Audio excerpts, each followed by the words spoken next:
sense of their treatment, so we can avoid a lot of problems in the future. Okay? So diagnostic skill plays an important factor. And in here, this paper from Vanderas, he shows to us that a malocclusion parafunction is very common in the kids nowadays. And there are many studies correlating the level of stress of the kid and the level of bruxism of the patient. So the kids are really more stressed than in the past. Okay, so we need to understand this. This is an environment factor that changed dramatically the situation of our children, and we need to understand this to reconstruct the mucosal system of these kids. So we are in the position as orthodontists to at least guide the families and make the treatment when it's possible to protect these kids to have a big problem in the future. Okay? But later on, when I have a mixed dentition, now I have first permanent molars and incisors permanent incisors. What happened here? And when we have eruption and coupling of the first molars and change the frontal teeth. So basically, we will define a completely intercostal position. The maximum intercuspation will start to be defined here, because now we have molars in occlusion, and we have now certain structural limitations because the molars guides us completely different than the deciduous dentition. So in terms of function, molars, permanent molars, dictates a completely new functional patterns in the system. So please do not cover molars in young kids with plastic. Okay?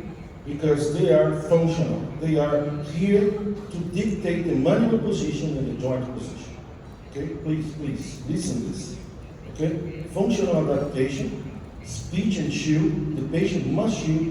The patient must use the new input of the new presence of the first permanent molar and incisors to dictate the protrusion. So molars guide now sideways and incisors guide protrusion, and molar defines the vertical position of the jaw, especially the joint. So if you cover, if you block the illusion, if you change the position of the molar or intrude the molar in this moment, this is so harmful for the kid, terrible for the kid.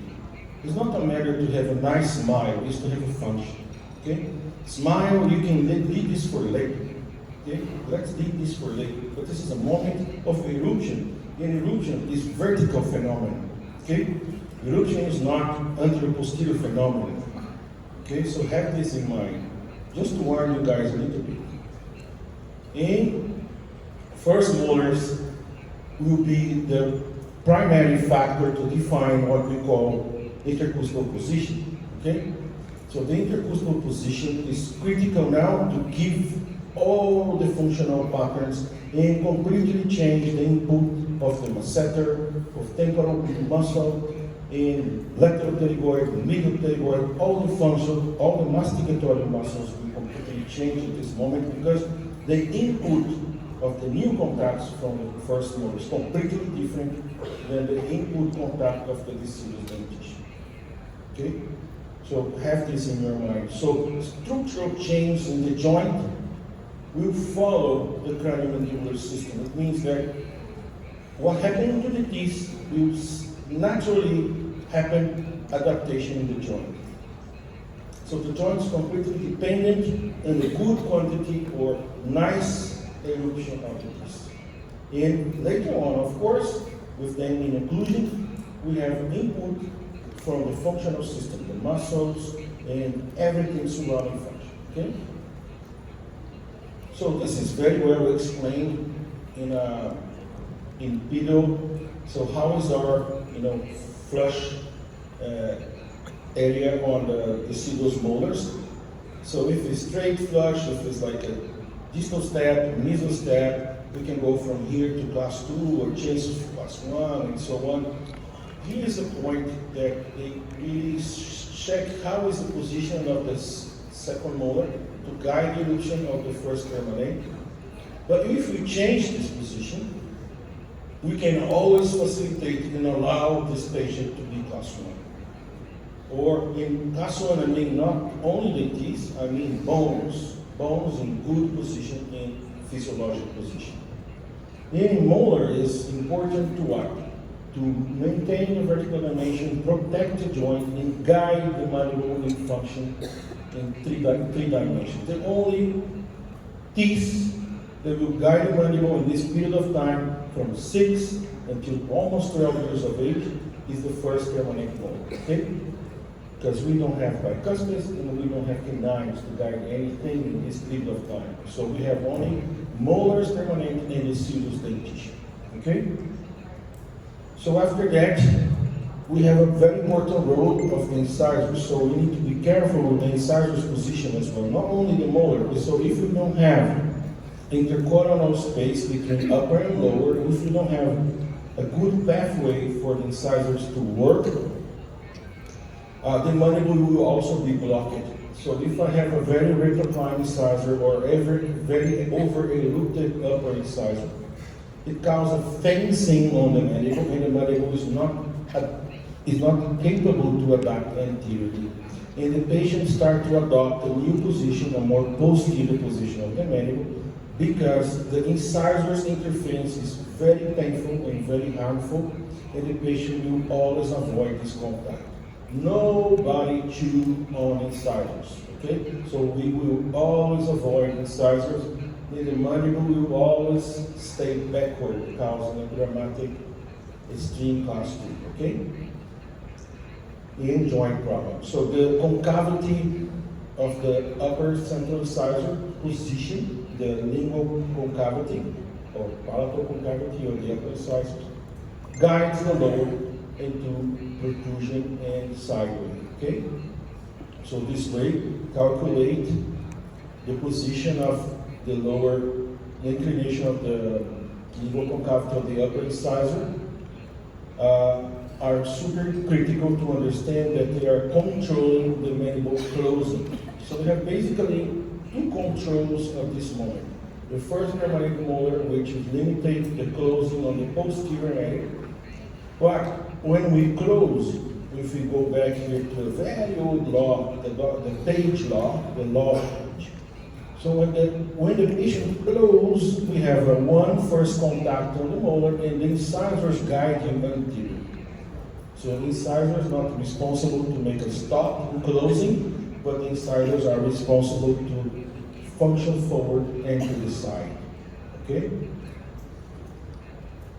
So in perpendicular rotation of the mandible. So depending how is the position of the molar and the position of the incisors, I will have adaptation of the mandible in this complex. Sometimes I can fall into a class 2. Sometimes I can go and slide forward into a class 3. So it's completely depending on the position of the upper first molar and the incisors condition. Okay? We can have a big compensation in the mandible position. So here we see now, after this short, very brief speaking about this is a topic that I can talk here for months. So this is a very important thing to understand, that when the molar erupts, it erupts much more in the posterior area, much more than the incisors. So the occlusal plane, if I make a tracing a line between upper molar and upper incisor, this line with the time of eruption, it drops on the posterior. It means the posterior area, vertically speaking, or quantity of eruption speaking, with time becomes bigger than anterior portion. So it means the occlusal plane descends a lot on the posterior area, and this is the way that the joint can be capable to adapt, have a free space to develop. And here also come the eminence, okay? So we are talking about a patient who born without eminence. We have zero eminence, and this eminence will be formed later on, okay? So based in what kind of decompression of the joint we have during the eruption process, okay? So based on that, this is a very dynamic process. Sometimes you can have a different inputs on the left, on the right, and at the end, I will have different, let's say, morphology of the joint left and right. We also have to have in mind the condyle is a secondary growth center. The secondary growth center is capable to adapt through the life. Okay, so it means that even when I have an adult patient, if I introduce in this adult patient some change in occlusion, the mandible will adapt, the condyles will adapt, okay, in a good manner or in a bad manner. So sometimes we adjust the joint, the occlusion, the joint responds so good. And sometimes if I just do not change very well the occlusion, and the forces of occlusion leads to a compression in the joint, this system will also adapt, but in a bad way, okay? So summarizing, we born class 2. To be a class 1, I need a process of adaptation in evolution. And when I receive, for example, in my office, a patient class 2, the patient never become class 2, because we born class 2, we just stay class 2, okay? So we stay class 2 since we born, and later on, by adaptation, we can be a class 1, and further on, extra adaptation to be a class 3. So it's a process of adaptation, but adaptation of what? Eruption and bones position, okay? So in transverse sense, because this is a sagittal view, we have very important to understand that the bones in the frontal view also grow transversely, very dependent on occlusal forces and occlusal input. For example, here I have a cone VCT of patients, and you can see here how is the inclination of the upper molar, which is always with the Wilson curve positive. So the upper crown must be in positive torque, and the lower molars also in a little bit negative, so it makes the Wilson curve become positive. And it is absolutely in line with the bone's structures. So this force is able to be distributed to the zygomatic bone, and the whole thing will adapt this way. So we have like pillars of supporting of forces on the maxilla in the zygomatic area here. On the lower, we have the bones of the mandible aligned to be, the mandible is not straight and not right, the mandible sideways is always a little inclined because of this. So we need to have this distribution of forces through the bone. So we can see clearly here how the forces are distributed to the maxilla. So because of this, we need a sequence of positive torque, or let's say positive Wilson curve, for every single element. 7, 6, the 4, and the 5, and the K9, they are in a progressive Wilson curve from the second molar to the K9. Okay? This is important. Why? To distribute the forces, to have the forces in our skull being well distributed, and all the bones can adapt nicely. So basically, this is what we have in terms of inclination in a high vertical patient or high angle patient. Usually this distance is a little bit narrow because the distance is larger, the patient is long faced.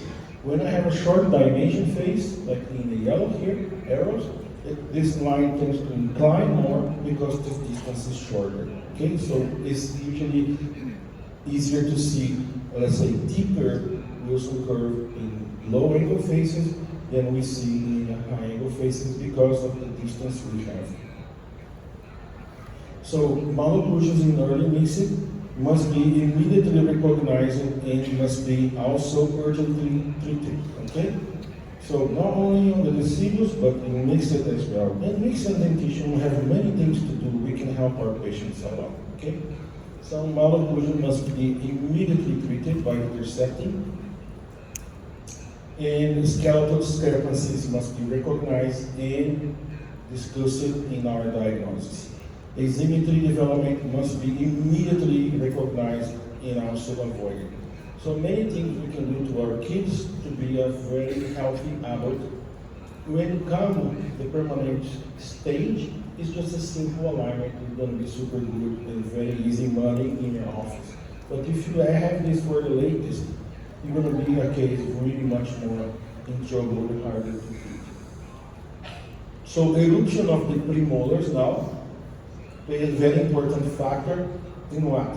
In limiting the rotation of the mandible, because the bicuspids are in the position to limit the rotation, and also to guide and maintain the mandible forward. So you have basically two bicuspids. One bicuspid, second bicuspid, is responsible to maintain the case in rotation and closing. So second bicuspid is very important to stop the vertical rotation. And the first bicuspid is super important to guide and slide the mandible to forward position. So if we extract the first bicuspid, I have trouble to later maintain the mandible class 1. The case becomes very easy to relapse, because to maintain the mandible class 1 in our occlusal system, I will be 100% dependent on the first permanent molar to the end of the life. Okay? So if I extract first bicuspid, I will lose the capacity to guide the mandible to class 1. So the case becomes very unstable. So the retrusive control is going to be on the first premolar. And here, it matches with the puberty. So the puberty of the kids become very, let's say, psychologically stressed in the second moment. So we have a big period of stress between 0 to 6, we have a gap, and now puberty stress again. So these kids start to again have severe bruxism and so on. The bicuspids at the moment are very important to maintain the vertical dimension.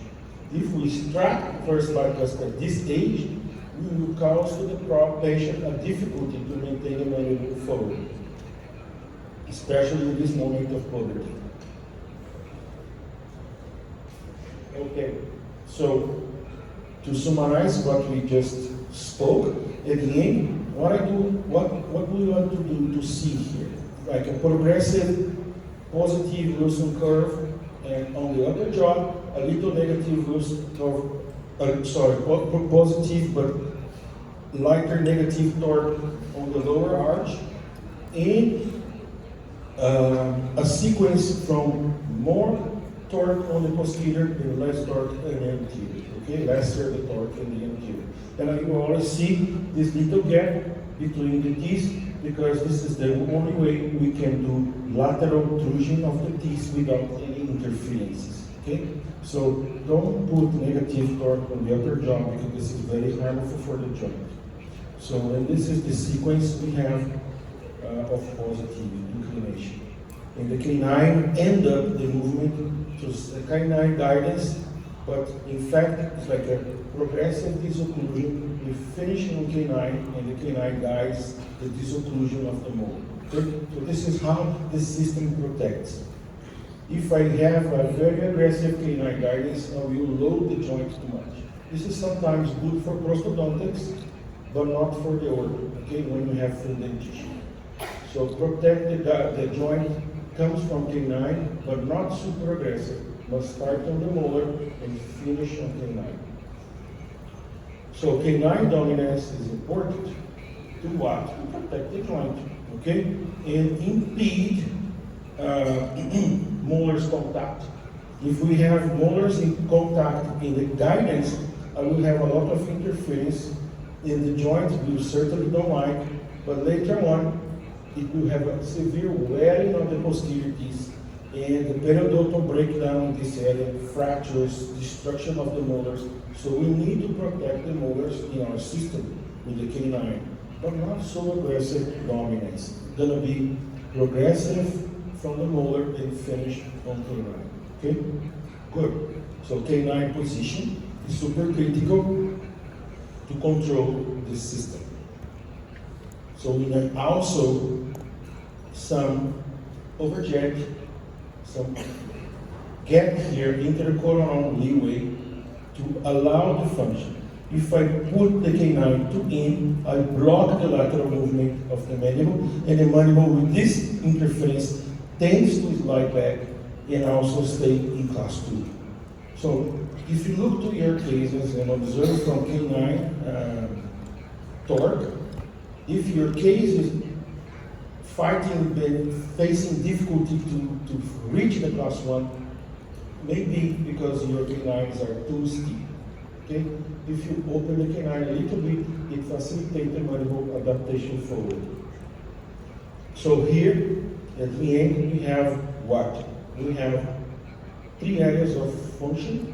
The red area, posterior area, is supportive to the joint. Okay? The orange area, bicuspid, is supportive for the mandible rotation. And the green area is the guidance rotation on protrusion and sideway. Okay? So we have these 3 very clear areas in our system. So, and also need to understand that our occlusal system is kind of class T lever. Okay? The class T lever, it works like the fulcrum on the condyles, and the whole weight going to be on the anterior piece. And we have a pivot on the bicuspid area. So, fulcrum on condyle, the weight in the incisors, the pivot area will be on bicuspid area. So this way, we can maintain the system in rotation and closing and occlusion, and sideway will be protected by canines and first nerve. And by first bicuspid helps you to guide and stay classified. That's the sequence, okay?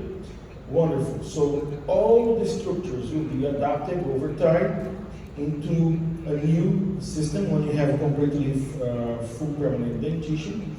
And condyles and the glenoid and eminence will be completely formed at age 12, which is canine already functioning in the occlusal system. So the eminence finished to form when we have canine. Okay? So after this is completely established, and we cannot change. So the formation of the eminence is based on the eruption Q12, okay, until we have canines in place. Here is a picture of a dry skull, and where we can see the eminence height is always different in all patients. So every patient develops its own eminence height and own eminence inclination, and sometimes different left and different on the right. And this is very important to understand because our muscles, our closing muscles are all posterior. So our closing muscles are in the mandible on the posterior area. Temporalis, masseter, lateral pterygoid, and so on. Okay? Medial pterygoid, all of them are inserted into the mandible in the posterior area in the condyle. Ligaments to stabilize the mandible are also connected in the posterior area, and also the capsula is, of course, in the posterior area. So the whole important things in our occlusal system in terms of function are all linked to the ramus, all linked to the posterior area. The muscles who attach to the chin are linked to the hyoid bone. Okay? So this is helpful to open and close, but the real action happens in the posterior area. This is why we have it in our occlusal system, the class 3 lever. Okay? Because the fulcrum will be always on the condyle. Based on that, I need to understand that in the normal joint, we have a very important dynamic function. So when we open, we start from this point here, the center of the condyle, and we finish in this point here, where the patient will finish the protrusion or opening, closing, to get back, and this movement makes a curve. This movement makes a curve, and this curve is completely dependent on the shape and morphology of the eminence. So depending how is the eminence, this movement will happen. So some patients are in the moment of opening, closing, or protruding, retruding, it happens completely different movement of the mandible in this process because it happens on top of the eminence. Okay? Our joint is a sliding joint. Okay? So this is a basic function of the mandible, the TMJ, sorry. It's because our joint is sliding. Okay, so our joint is made to go forward. Our joint is made to slide forward, to translate forward. We have rotation, of course we have rotation, but the main function of the joint is to slide. Okay, so they slide on top of the eminence. Okay, this is posted. I need to understand the dynamic trajectories of this eminence and the mandible over on top of the eminence. So static relationships are completely secondary. So I need to understand this relation in function. So if I take a CDCT or conicity of the joint in a static position, it's a very short information, very limited information. I will just learn almost nothing from this information. Because this is static. This is a picture of the patient at that particular moment. So the condyle and the eminence are completely, sorry, my voice after 10 days of teaching here is not so good. So this area is very important because you need to understand that we have a hetero area in the joint, and this hetero area in the joint is totally linked to the middle ear. So you need to be careful because if the mandible is back, many structures would be under trouble. And the cartilage on the condyle is very interesting. It's different than some other cartilaginous structures because it's always information, it's always growing, it's always adapting through life. So it seems like the nature understands that the condyle is fully in motion all the time. It receives a lot of impact of the occlusal forces. And this system needs always to keep adapting, keep forming, keep renewing. This is a system with a self reconstruction all the time. So this is the capacity of the condyle joint. And the condylar cartilage, you can see clearly here that the articular zone that goes directly to the articulation, there's much more cells, quantity of cells, than the more inner portion. So it's really, really incredible the capacity of the adaptation of this system. And when we see, for example, very nice condyle, I can see a completely different, let's say, input of the function. The cartilage is really more active. When I have a compressed condyle with a flat head of the condyle, the capacity is lowered. So it means that the condyle supports certain limit of load, and after beyond of this load, the condyle starts to resorb. Okay? So this is very clear in the system. And when we decompress the joint, this cartilage is able to reshape the condyle back a little bit. Okay? Not, of course, exactly as before, but at least gives to the patient a healthier environment. So sometimes, because of this decompression, the condyle becomes with irregular surface, and this irregular surface can lead to some noises. And this is not always a joint problem in the disc. Sometimes it's just basically structural bone-to-bone problem, something like we can see in this patient here. For example, a super hyperplasia of the condyle on this side. And this is certainly not going to be absolutely normal in function, and will certainly generate many different noises on the joint that we sometimes can be confusing. This is a disc problem. So CBCT is good for what? To check the shape, to check morphology. What's going on with the morphology of the condyle, to see if what kind of let's say, functional input the condyle is receiving during this functional process. Okay? It means that the condyle can be distorted in many ways. So depending how is the condyle distortion, I can suspect certain movements and certain compressions happening to the condyle. So it's very critical to understand, for example, this is some peaks like this. This is certainly flatter condyles under vertical compression. So this is very important for my diagnosis. This is to predict and to forecast and also to create my treatment plan and create my mechanics. So in adult patients, as I said, as soon as we have canines, the eminence is completely formed. If we compare to primates, our joint is totally different. And in primates, they have better protection to the joint because they have this kind of osseous hypophysis in this area here. This hypophysis protects the joint to be backward. We don't have this in our system. We don't have this protection in our joint. So our joint is very, very easy to go this lie back. Okay? So our joint is very risky because it's very dependent on a good occlusion of the teeth.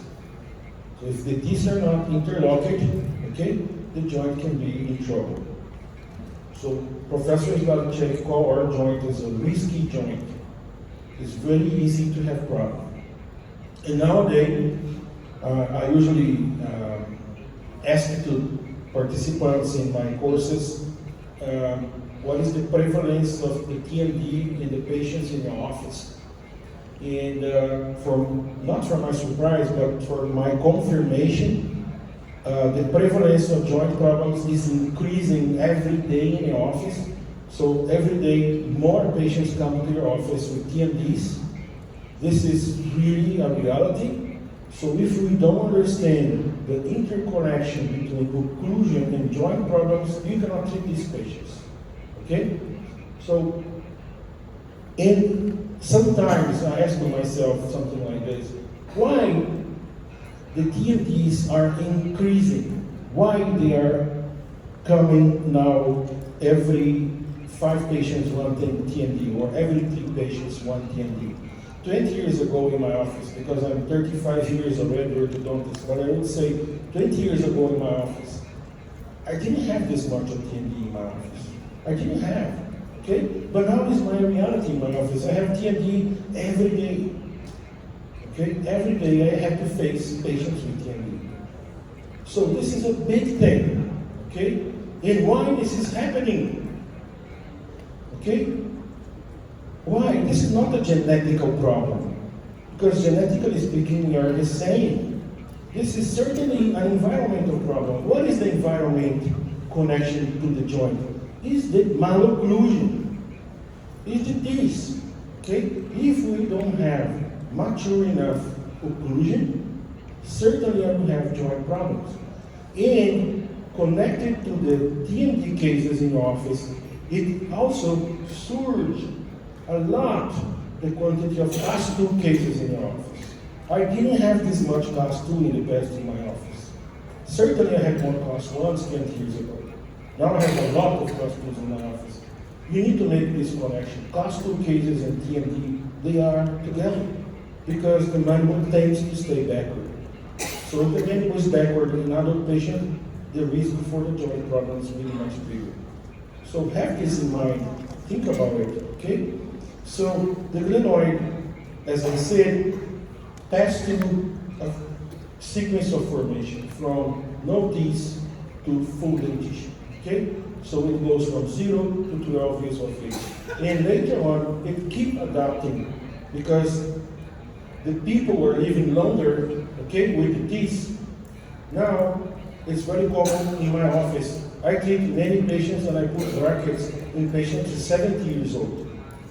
It was completely crazy 20 years ago.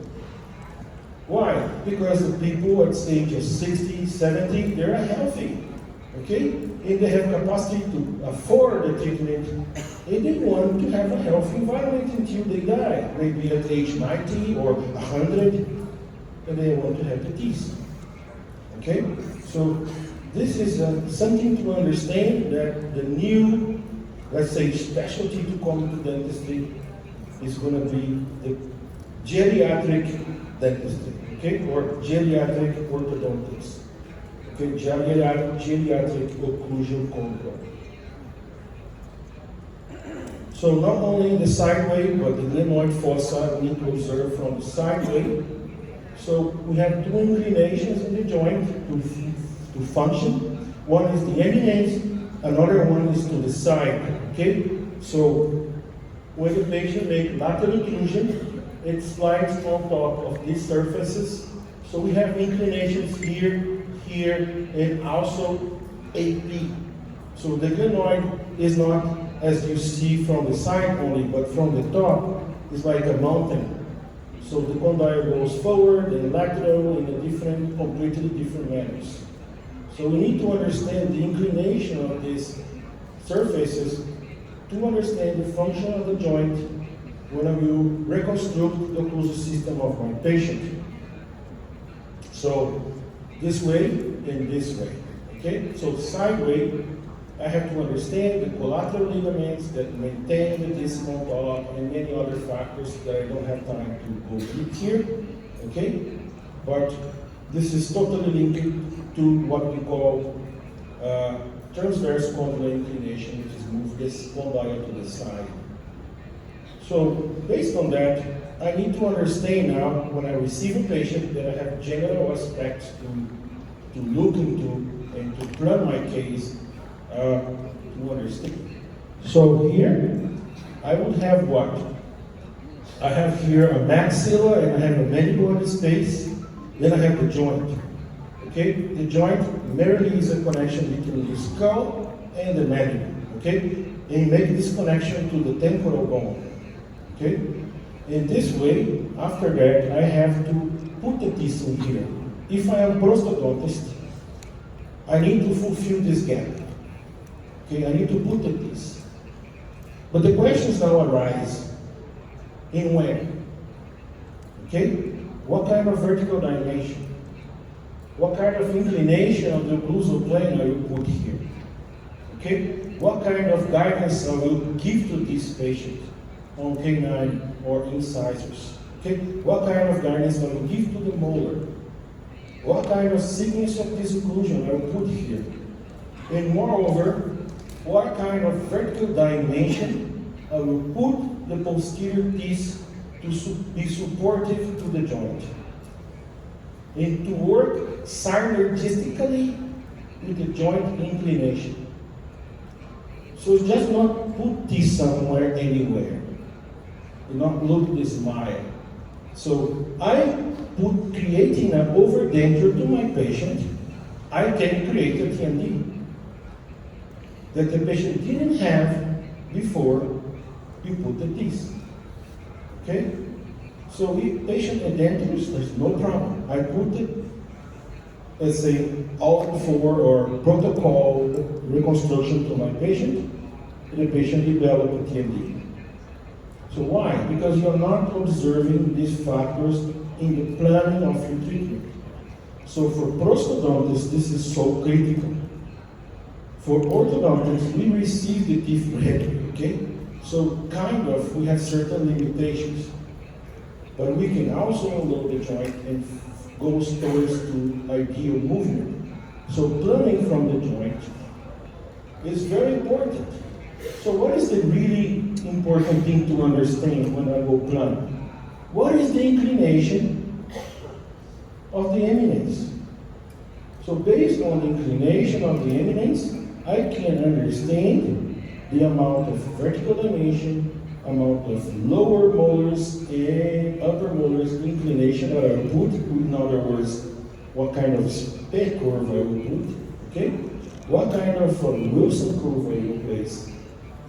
What kind of guidance I will give to this patient? Okay, so if I know the sagittal condylar inclination, SCI, okay, if I know the inclination, which is not only anatomical, but this inclination is functional, I will not be able to really understand where I will put the teeth. Okay, so the posterior facial height is completely dependent on this sagittal-condylar inclination. Also, the skeletal position of the mandible anteroposteriorly is very dependent on this, because the capacity of adaptation of the mandible changes dramatically with the degree of inclination of the eminence. I will need to measure the lower facial height. Now it's okay. Anterior facial height. Okay? Anterior facial height is when I put my patient in the articulator and I open the pin. When I open the pin of the articulator, I'm increasing the vertical anterior dimension. This is rotation in the joint. Okay? Basically. And the occlusal plane that I will put will be based on the position of the lower incisor. So this is why every technician starts to mount the overdenture from the incisor. Okay? So to develop the occlusal plane, I need the position of the lower incisor. I need to define this position. And my occlusal plane go towards the excite point on the ramus. Okay? After that, I will place the posterior teeth. So incline the tipping of the lower dentition, the lower molars, are very important to define this P curve. Okay? And here we have a new P curve now. And I will certainly be very dependent on what kind of transverse condylar inclination or what kind of sagittal condylar inclination my patient has. Okay? So wonderful. Now, I'm able to understand that every orthoprostatic treatment should be treated or should be considered in diagnosis from what kind of condylar inclination the patient has. Okay? So the mandible depends on that, the craniomandibular system depends on that, the position of the mandible is very dependent on this, and the height of the dentition is absolutely important to be defined from inclination of the joints. Okay? So diagnosis and treatment plan must pass through the SCI and TCI. So what kind of tools I need to find this? What kind of elements I can use? Well, let's go to the instrument. What kind of things I have to use to define this? I need to use everything that I have. Okay? Diagnose. The more diagnose is not enough. Okay, we always need more diagnosis, more diagnosis.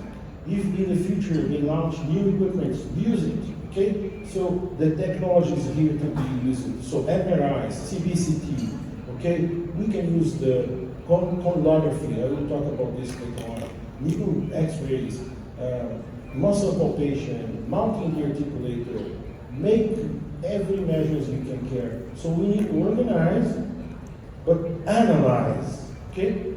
So when you make impression of your case, it's not to be on the shelf, it's to be used in our diagnosis. So diagnosis is so pretty. So here we have the sequence that I like to use in my office. First I have muscle palpation, joint palpation, x-rays, tracing, mounting models, RP position, check MRI, CBCT, and after I will see what can I do to my patient. So in kids, early detection of crowding, interferences, side shift is very important. Check some functional problems like also some anatomic situations like big frenum, large frenums. They are very indicative the patient is probably in short vertical dilation. Posterior teeth erosion, very poor. We need to adjust this and check inclination, especially on the posterior segment of the occlusal plane. If you have a super mesotypic lower dentition, we need to be careful with this because very mesotypic lower dentition leads to interference, and interference block and lock the joint. It's very, very bad for the lock and for the function of the joint. So check this vertical position and the inclination on the lower posterior.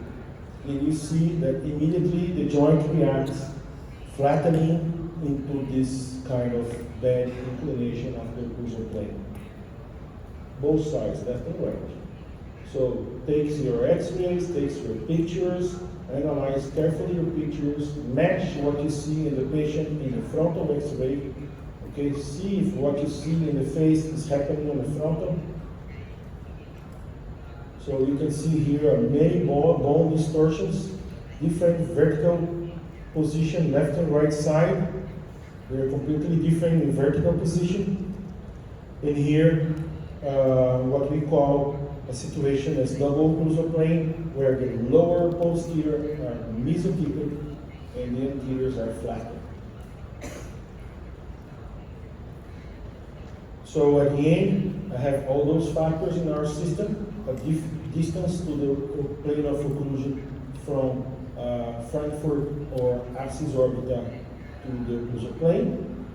And now you can use also Ricketts analysis to check the lower facial height and position the posterior and anterior in ideal way. Okay, in prosto and order. Okay.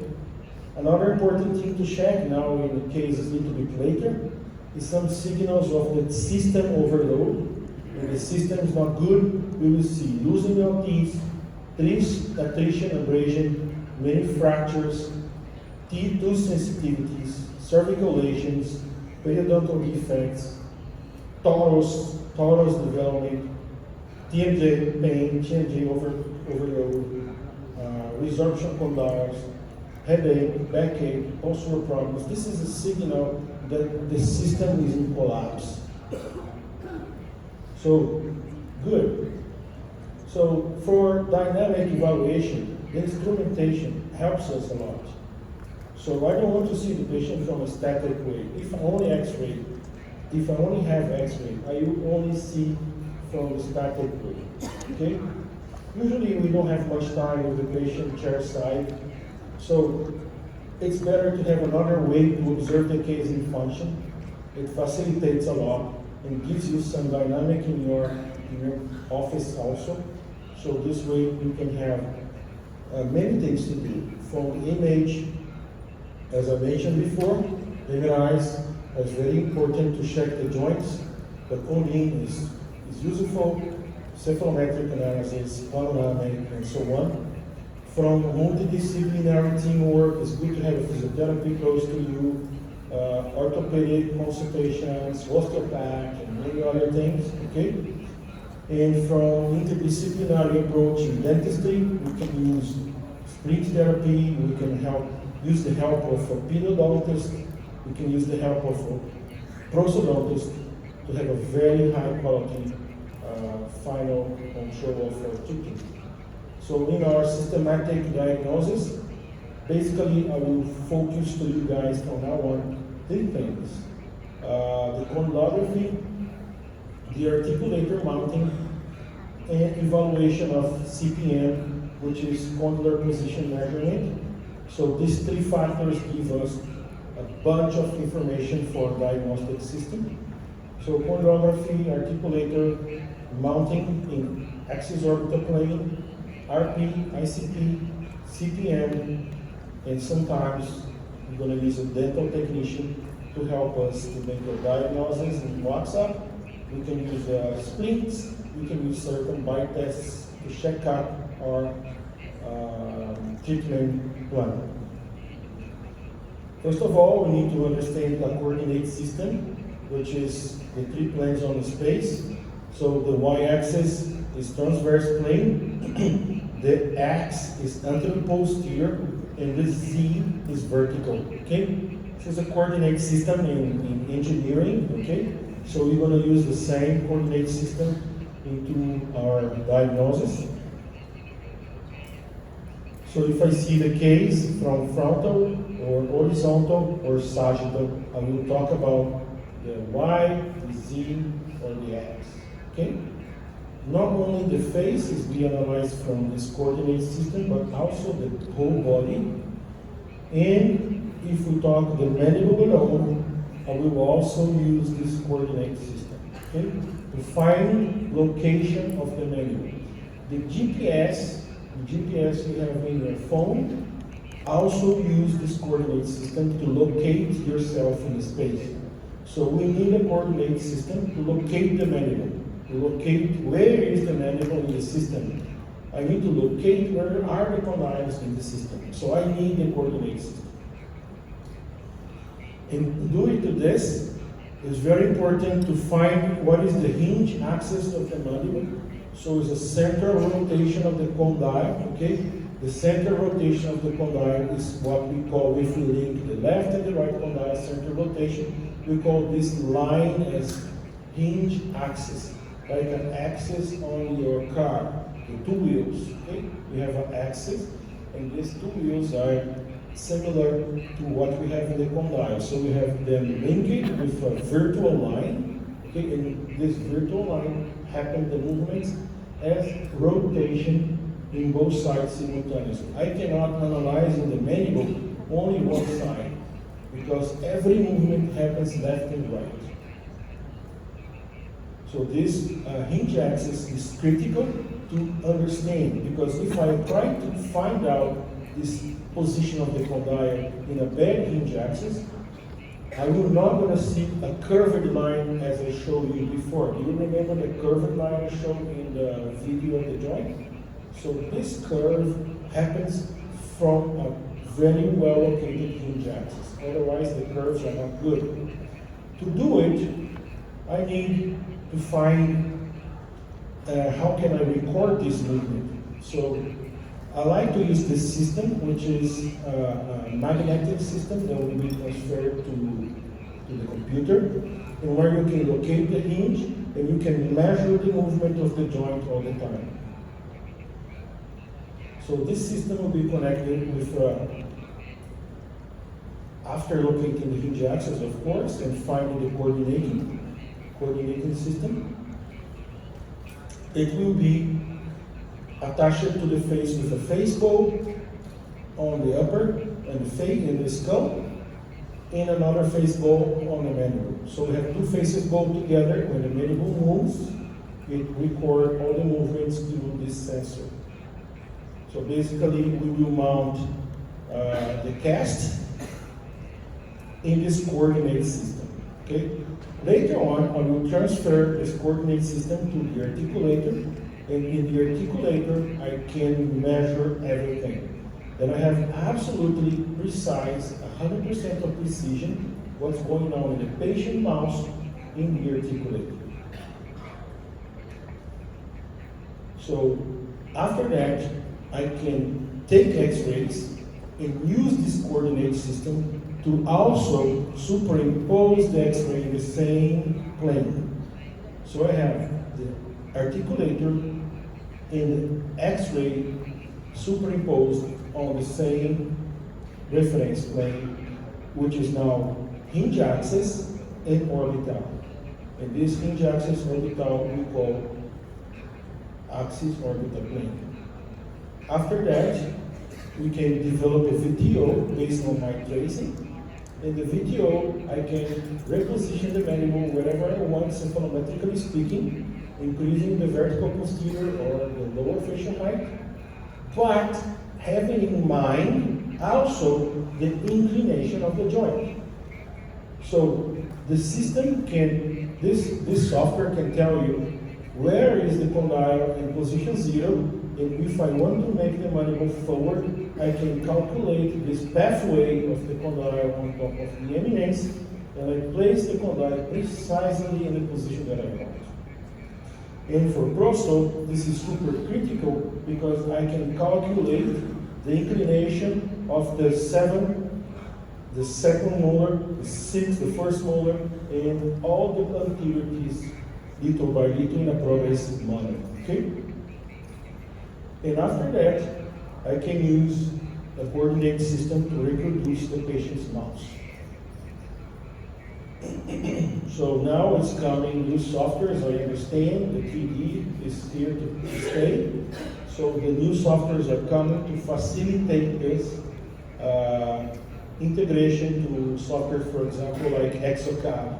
Exocad is good for occlusal reconstruction. So, summarizing, I need to have the hinge axis very well located. There are many systems in the market to register the mandible movement, but none of them use the hinge axis. So if you don't have hinge axis, it's completely garbage. So sometimes you can spend $15,000 in a system which has no hinge axis recording. This is garbage because you don't know from where the condyle starts to move. Okay? You must record the hinge axis, otherwise the system doesn't work. And I have here location of the hinge axis and the movement being recorded by those sensors. Wonderful. So what can I do with this system, which is condylarthrography? The condylarthrography gives me tracings, give me calculation of the SCI, calculation TCI, calculation of the height of the occlusion, calculation of the inclination of the split curve, calculation of the inclination of the Wilson curve, and calculate the pathway on top of the incisors and the amount of canine guidance. So you can do all the plan on top of this. So it's super nice. So the condylarthrography gives me all these things. And at the end, if you want to have a WhatsApp for your diagnosis, or if you want to deliver a patient, for example, as image or by test, it's possible. So I use upper face bow like this, okay, and a lower face bow like this. And all those two systems will be connected with a sensor, which is the TMJ of the system, okay? So all the movements of the mandible will pass through this sensor, which will record rotation, translation, and sideway. So the three reference planes, the Y, the X, and the Z, will be recorded through this sensor, okay? So this sensor has two styles, and this is magnetic. You can record everything. First of all, I need to find mechanically where is the hinge axis. Later on, I need to place the sensor in the position that the computer can receive this information and transform this information in something useful for your plan. Okay? So we need a software that will read the movement from this sensor. So this is a patient in my office. When we use the condylarthrography to record everything, then I have a computer and my assistants help us to make this movement. It's always very useful to train your assistants to help you and also do by themselves this exam. Nowadays, I don't do myself in this exam in my office. My assistant, my nurses, they do it. Okay, so when I receive patient for me to diagnose and to read, this is already everything ready in the case mounted for me in the articulator. So I don't make this anymore, but in the beginning, certainly yes. To train my assistants, I must know what I am doing. Okay, so this is when the system is completed. I can record the movement of the mandible the way you see the movement in this movie. So I can see translation, up, down, side to side, protrusion, detrusion, everything. All the movements can be absolutely measured from this system. So after that, the system will trace for me coordination lines based on the coordinated system. So I will see the lines when the patient is opening, closing, and protrusion, detrusion, or side movement, shewing. I can reproduce any functional movement of the patient. For example, I can reproduce shewing, I can reproduce briefing, I can reproduce speech, I can reproduce side movement, or anything you want. For example, I want to see what happened to the joint if the patient bite only on the first bite test, you can record. If you can test your crowns before cement, You can do many things. So it's a super interesting system for your diagnosis, treatment planning, but also to refine the result of your treatment. Here is when I make the record of the maxilla. So the maxilla will be recorded in same axis plane of the joint. So the maxilla now is not recorded based on Frankfurt, but based on a functional plane through the hinge axis. So this is the real hinge axis position, and the maxilla is being recorded based on that.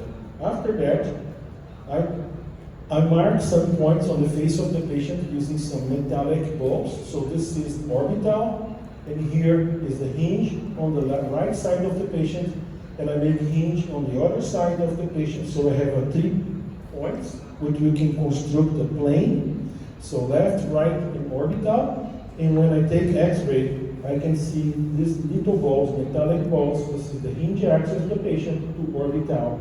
And I can trace here a new reference plane from the side. And this is a new reference plane in the front of X-ray, completely connected to your articulator. So the articulator is exactly the same as you see in the X-ray. It's 100% reproducible. We can see here in the joint, the points you use as a rotational points to mount your case. So the articulator now becomes the best way to analyze what's going on in the patient. So if I mount the models up and lower in hinge axis like that, I can see everything. And your articulator also reproduce the reference planes in Y, in X, and the Z. Okay? So what kind of information we can do from now on?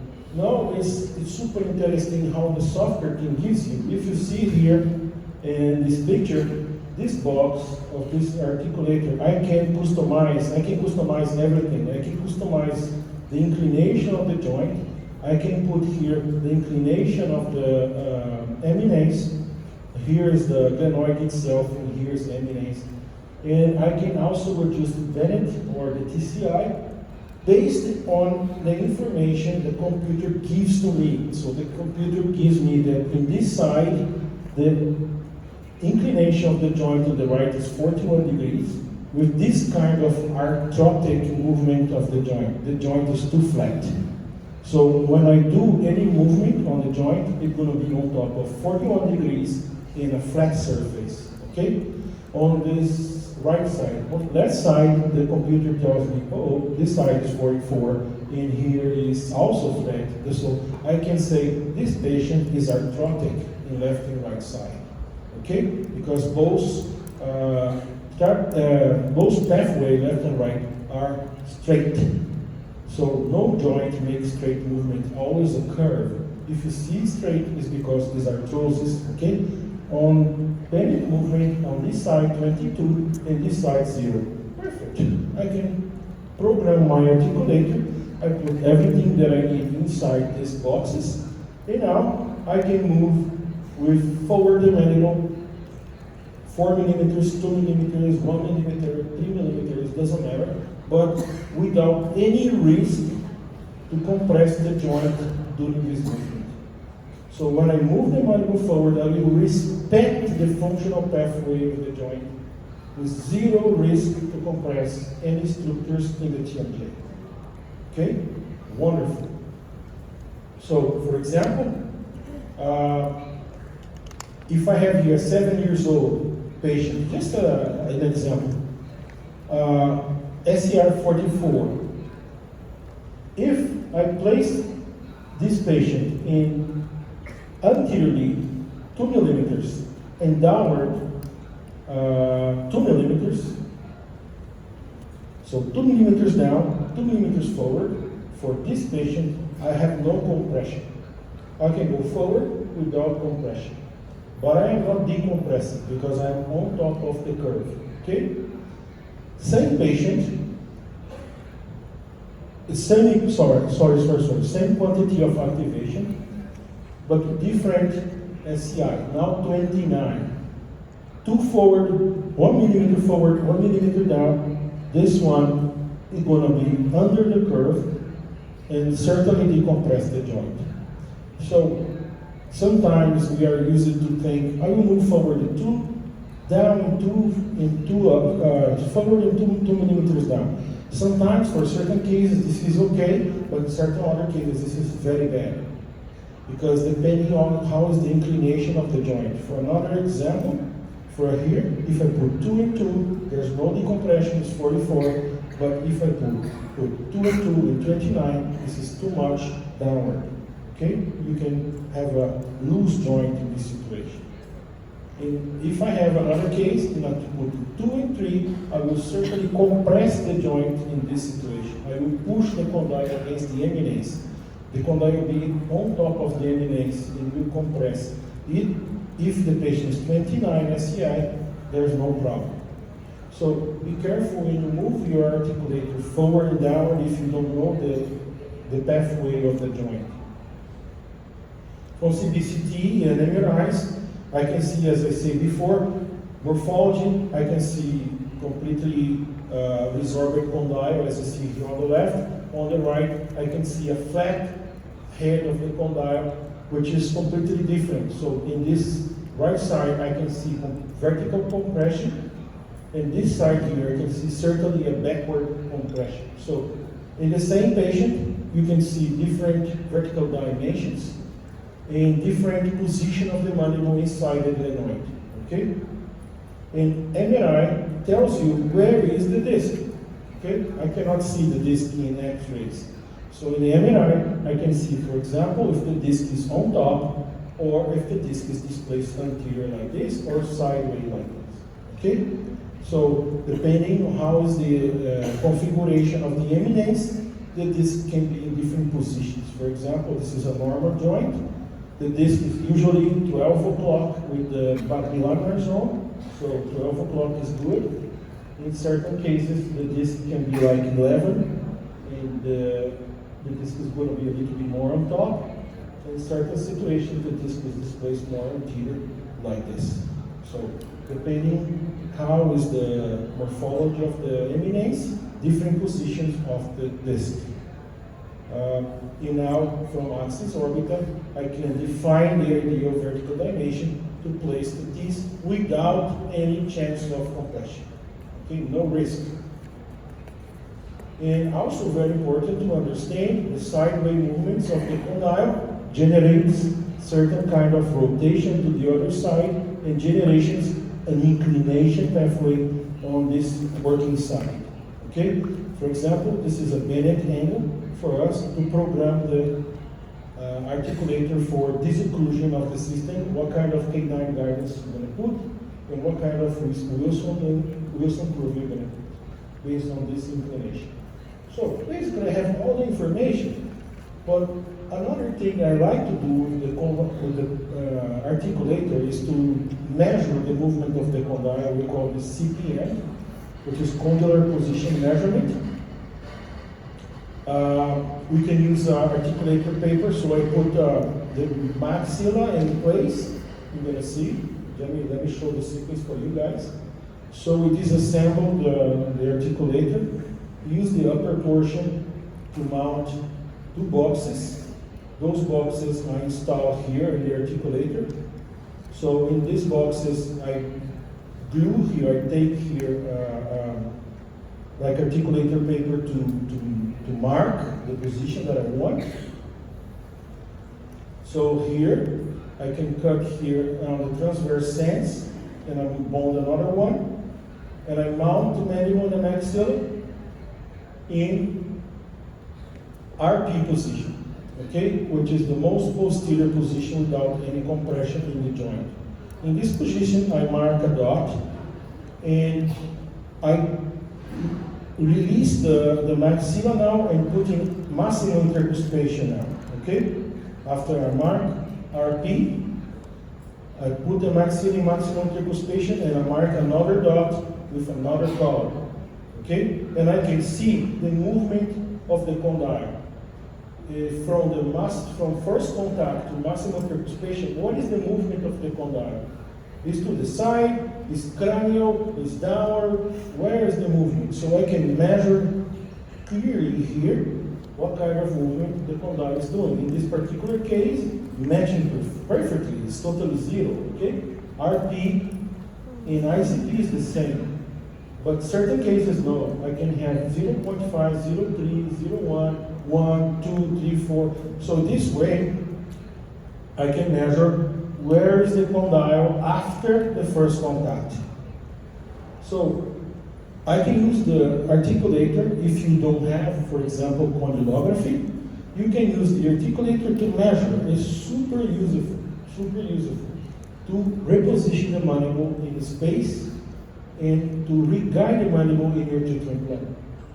So after that, I can also calculate the inclination of the occlusal plane. So I have now inclination of the occlusal plane, inclination of the lower dentition based on the SCI number. So you can have the ideal speed curve.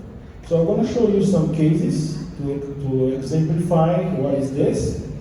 So you will understand what happened, okay? So this case, with the case with the disc dislocation, so I prefer to bring you some TMD cases, okay? So TMD cases are interesting because you can treat with this system super easy way, okay?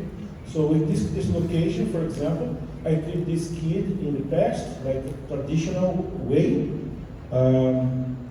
I expand her case, I put a quadrilex, I put fixed brackets, traditional way. Okay, so like this. We expand, this is her panoramic, frontal, lateral X-ray, no big deals on her tracing, she's just a little convex, little short facial height. Facial height is basically okay, not so bad. So I started with the quadrilex. So I place quadrilex here. After quadrilex, I derotate molar, I expand her. And at that time, 2009, I didn't have the same concept I have now. I could at this moment start to reconstruct the occlusal surface of the deciduous teeth. I could use the articulator and put her in ideal vertical dimension, but at that time I didn't have this concept. So I wait for the teeth. So after the phase 1, I wait for the teeth. So now they ideally would be a reconstruction. So I wait for bicuspids, and when the bicuspids start to come, she becomes more debite, obvious. But her face now is much better and more symmetric. She's nice, her smile is much better. And now the bicuspids are coming, canines are coming, so I take another X-ray here. So she's symmetric, still with certain interferences here, a little debite. Transverse dimension, and after I treat her, align everything and adjust with brackets, I finish like this. This is 2013, and I see this girl again 4 years after. This is her follow-up 4 years after. So still very stable, very nice. This is the occlusal view. Her panoramic 4 years after, she's missing one particular here. Lateral X-ray 4 years after, she becomes really much better because we almost zero convexity, it's like straight. We raised her lower facial height better and we rotate the mandible about 2 degrees. So everything good, okay? And her face really good, her smile beautiful. But another 4 years, she got back to my office. So 8 years after I treat her, she got back to my office with like this. Okay, she's still nice, her smile still good, her teeth still very beautiful, her occlusal areas, her maxilla and mandible in terms of arch is so good. She removed her molars, so no big deals here. Frontal X-ray, she looks very nice, so she's symmetric. From the lateral X-ray, she's like this, very beautiful, but she had a click. Okay, it's not working, but she has a severe click on the right joint. Okay? Severe click on the right joint.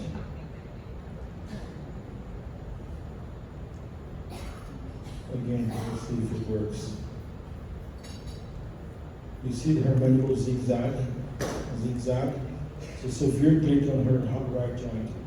Very loud click, very, very loud. Can you hear?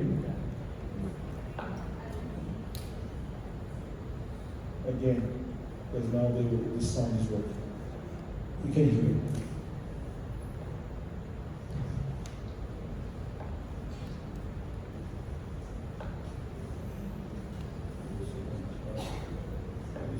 You see the her midline match?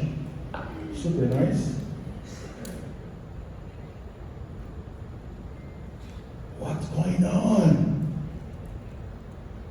Okay? So when I take MRI, her right disc is in front, super in front. And when she opened the bite, she folded the disc. So the disc is in front all the time. So she cannot recapture the disc, so she pushed the disc forward, and the disc banged, it folded. And at the very end of the movement, the disc slide and jump on top of the condyle, and you listen the sound. Ka, ka. So the disc is in front, push, and boom, relax back. So what happened here?